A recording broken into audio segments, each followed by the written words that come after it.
মক্কা এবং মদিনায় যেগুলো নাজিল হয়েছে এই হিসাবে নামকরণ করা হয় মাক্কি সূরা, মাদানী সূরা। আমার এখান থেকে প্রশ্ন, এইদিকে তাকান।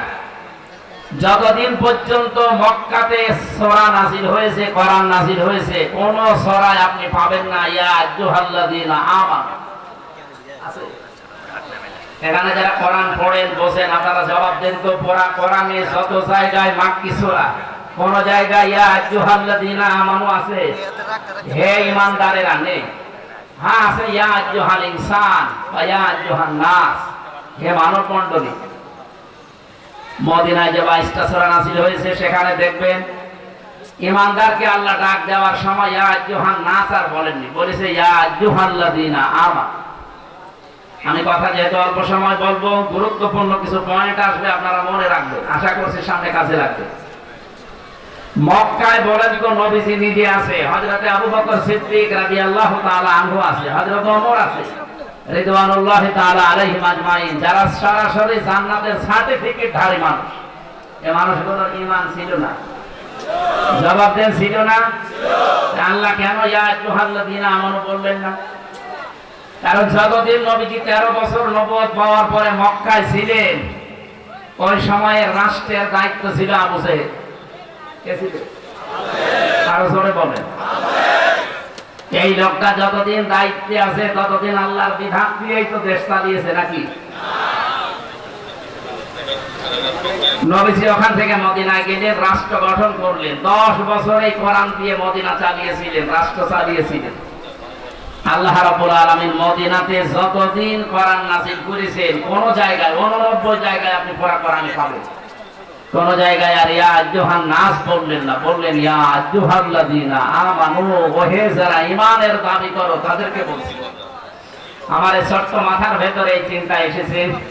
আমি মদিনার লাইব্রেরিতে ছিলাম, অনেকক্ষণ ছিলাম, অনেকগুলো বিষয় নিয়ে আলোচনা করতে। আমার এক বন্ধু থাকে ওখানে মদিনা বিশ্ববিদ্যালয়ে, তার সাথে বসে এই যে 4 দিনের 3 দিনই তার সাথে চেষ্টা করলাম, দেখি কিছু নেওয়া যায় কিনা। এই বিষয়টা আমার মাথার ভেতরে এসেছে। যতদিন পর্যন্ত নবীজি নিজে সাহাবায়ে কেরামকে নিয়ে মক্কায় ছিলেন, ইয়া আইয়ুহাল্লাযীনা আমানু এর ডাক শুনতে পারেন। মদিনায় গিয়ে শুনেছিলেন একটাই মাত্র কারণ সেখানে রাষ্ট্রীয়ভাবে ইসলাম কায়েম হয়েছে, কোরআনের বিধান চলছে। বাংলাদেশে 54 বছর স্বাধীন হয়েছে, আপনি কোনো দিকে মন না দিয়ে এখান থেকে কিছু নেওয়ার চেষ্টা করেন। এই 54 বছরে আজ পর্যন্ত কোরআনের 500 আয়াত আছে শরীয়তের বিধান, একটাও চলেছে?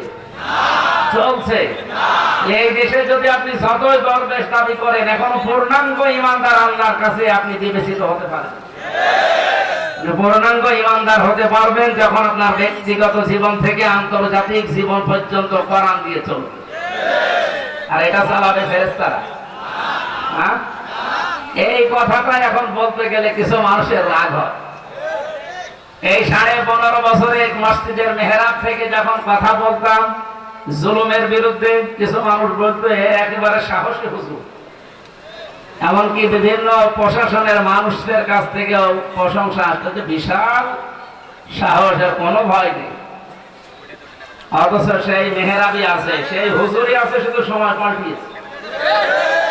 সেই কথাগুলো এখন জুলুমের বিরুদ্ধে, মানুষের অধিকারের পক্ষে, ন্যায়ের পক্ষে কথা বলতে গেলে কিছু মানুষ এখন দেখছে, বলছে যে মসজিদ কি রাজনীতি করার জায়গা? আপনি 15 বছর বললেন না কেন? মসজিদে মেহরাব নামে যে জায়গাটা আছে, যেখানে ইমাম সাহেব দাঁড়িয়ে খুতবা দেয়, মেহরাব মানে কি? অস্ত্রাগার, মানে অস্ত্র রাখার জায়গা। এই যে প্রশাসনে যারা আছে, পুলিশ লাইনে যে দেখেন অস্ত্র রাখার একটা জায়গা, ওটা অস্ত্রাগার বলা হয়। নবীজির মসজিদের ভেতরে এই জায়গাটা ছিল। আমি আবার 7 মিনিট সময় পেয়েছিলাম ওই জায়গায় নামাজ পড়ার জন্য, যেখানে মুয়াজ্জিন উপরে উঠে আযান দেয়, নিচে ওই জায়গাটা মানে এখনো অস্ত্র রাখার জায়গা। আপনি এই কথাগুলো এখন জুলুমের বিরুদ্ধে, শিরকের বিরুদ্ধে, কুফরের বিরুদ্ধে, বেদাতের বিরুদ্ধে এই মসজিদের মেহরাব থেকে বললে আপনার কাছে রাজনীতি মনে হয়? আপনাকে তো আমার মনে হয় হাসিনা রোগে ধরেছে। হাসিনা একটা কি কলেরা যেমন রোগ, ওইটা একটা রোগ। আল্লাহ বিদায় দিয়েছে। কয়েকদিন আগে খুব গালিগালাজ শুনছিলাম গোপালগঞ্জ নিয়ে। ম্যাডাম খালেদা জিয়া বলেছিল না যে গোপালই পাল্টিয়ে ফেলবো। আমার সাংবাদিক বলছে যে আপনি কি চান? আমি বললাম যত গালিগালাজ হচ্ছে অন্তত এই গালিগালাজ থেকে ওই জেলাকে বাঁচাতে হলে জেলাটা বিভিন্ন জেলায় ভাগ করে, ওদিকে নড়াইল আছে, এদিকে ফরিদপুর আছে, মাদারীপুর আছে, এখানের মধ্যে 3টা আসন, খুব বড় জেলা না, এত গালিগালাজ না খেয়ে 3 আসন 3 জেলায় ভাগ করে দিন, তাহলে আর কেউ গালিও দেবে না, কারণ জেলায়। এই শুনে আপনি ম্যাডাম খালেদা জিয়ার উপরে রাগ করেন না, আমার উপরে রাগ করেন কেন? আমি তো বলি ভাগ করে দিতে, আর উনি তো বলি পাল্টিয়ে ফেলতে। উনি যদি থাকতো, এখন আছে, আর যদি সত্যি সামনে চেয়ার পায়, ও জেলার নাম রাখবে? গোপালগঞ্জ আমার মনে হয় গোলাপগঞ্জ বানিয়ে দেবে। আমি তো গোলাপগঞ্জ বানাতে চাইনি, আমি বলেছি সব ভাগ ভাগ করে দিয়ে নাম থাকবে না, মানুষ গালিও দেবে। আমি বাঁচাতে চাই না, আর আমারই এখন বাস দেয় বলে এই জেলায় আসো করে আমরা দেখবো। কি দেখবে না? আপনারও যা আছে আমারও তাই আছে, কি দেখবে? সম্মানিত ভাইরা, আমরা যে কথা তুলেছিলাম সরায়ে বালাদ, মাক্কি সূরা, এটা মদিনায় যতদিন পর্যন্ত নবীজি ইসলাম কায়েম করতে না পেরেছেন, ইয়া আইয়ুহাল্লাযীনা আমানু শুনতে পারেননি। বাংলাদেশে 54 বছরে আমরা যারা আছি মনে করছি শুধু 2 বেলা জিকির করে মসজিদে একটু সময় ব্যয় করে আমি জান্নাতে চলে যাব, না, জীবনও পারবে না। এই আয়াতগুলো তাহলে মিথ্যা হয়ে যাবে। যারা আলেম আছে তাদেরকে আমরা অ্যাক্টিভ হওয়ার জন্য বলছি।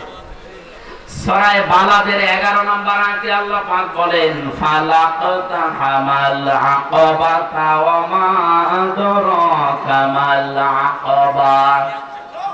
হে নবী, এই মানুষগুলো কিন্তু গিরিপথ পাড়ি দিতে রাজি না।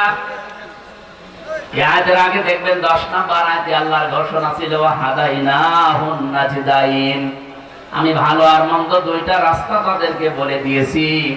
তার একটা রাস্তা গিরিপথ বললেন কেন? আকাবা মানে কঠিন পথ, গিরিপথ। যমুনা সেতুর এদিক থেকে ওদিকে পার হওয়ার জন্য একটা বিরাট ব্রিজ পার হওয়া লাগে, 5.5 কিলো 6 কিলোমিটার।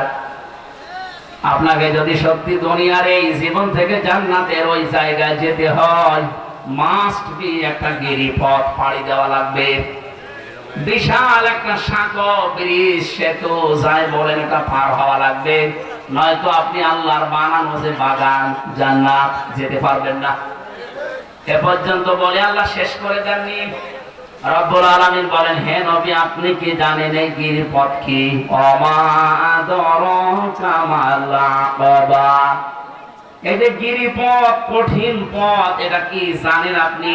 আপনি কোনদিন শুনেছেন আকাবার কোন সম্পর্কে কিছু? আকাবা পার না হলে আপনি জান্নাতে যেতে পারবেন না। কত মানুষ দেখি বিভিন্ন সময় এসে বলে, হুজুর এমন ওয়াজ করবেন যেন এক ওয়াজ শুনি আমি জান্নাত চলে যেতে পারি। হ্যাঁ, একটা ওয়াজ আছে। আমি কোরআন শরীফ পুরাটা পড়ে একটা ওয়াজ এইভাবে পেয়েছি যে একটা কথা যদি কেউ মেনে নিতে পারে, আল্লাহ পাক তার ওই আকাবা পার করে জান্নাতে দিয়ে দেবে। আজকে সেই ওয়াজটা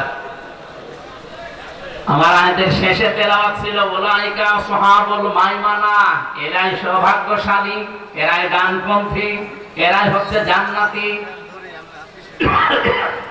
এখন যে গিরিপথ পার হয়ে আপনি জান্নাত পর্যন্ত যাবেন, এই গিরিপথ পাড়ি দিতে হলে যে কর্মসূচিগুলো হাতে নেওয়া লাগে, বাংলাদেশে এখন 73টার উপরে দল কাজ করছে।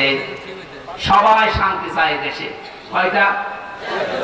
এই 73টা রাজনৈতিক দলের ভেতরে নিবন্ধিত অনিবন্ধিত সব মিলে কোরআনে কারিমের কাছে আমরা জিজ্ঞাসা করব যে গিরিপথ পার হয়ে আমরা জান্নাতে যেতে চাই, আমরা সৌভাগ্যশালী হতে চাই, আমরা কল্যাণ পেতে চাই, আমরা ডানপন্থী হতে চাই।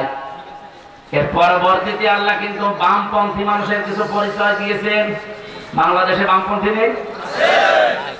বলেন তো, বাম হাতের কাজ কি সব ভালো? কি করে এটা? কি আমি নিচে নাই ভাবলাম বামপন্থী বলে, আর যারা বুক ফোলা বলেন তো আমি বাম রাজনীতি করি, আপনি কি মানুষ? আপনারা দিয়ে তো ওই যে ওই জায়গা পরিষ্কার করা দরকার, কারণ আপনি বাম। কোরআনে যেখানে বাম উলাইকা আসহাবুল মাশআমা এই সমস্ত শব্দগুলো আল্লাহ দিয়েছেন, তার পরবর্তীতে দেখবেন কিছু নিকৃষ্ট গুণের কথা দিয়েছেন। আমি কোরআন পড়ে বাংলাদেশের সাথে মিলিয়ে দেখেছি, এদেশে যারা বামপন্থী রাজনীতি করে ওগুলো সব তাদের ভেতরে আছে। বামপন্থী যারা বাম হাতের কাজ আপনারা অবশ্যই দেখেন, ওদের অনেকগুলো চরিত্রের কথা আছে।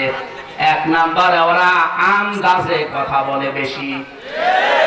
বামপন্থী রাজনীতি এদেশে আজ যারাই করছে দেখেন, কারো বিরুদ্ধে কথা বলতে গেলে সঠিক তথ্য নিয়ে আসে না, আন্দাজে বলে।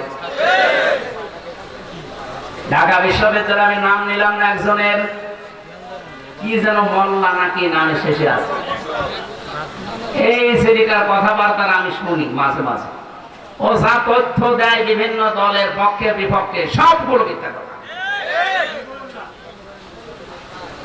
আমরা কোরআনে কারিমে সূরা আরাফ থেকে কিছু তেলাওয়াত, কিছু আয়াত আজকে আমি আসার সময় পড়ছিলাম।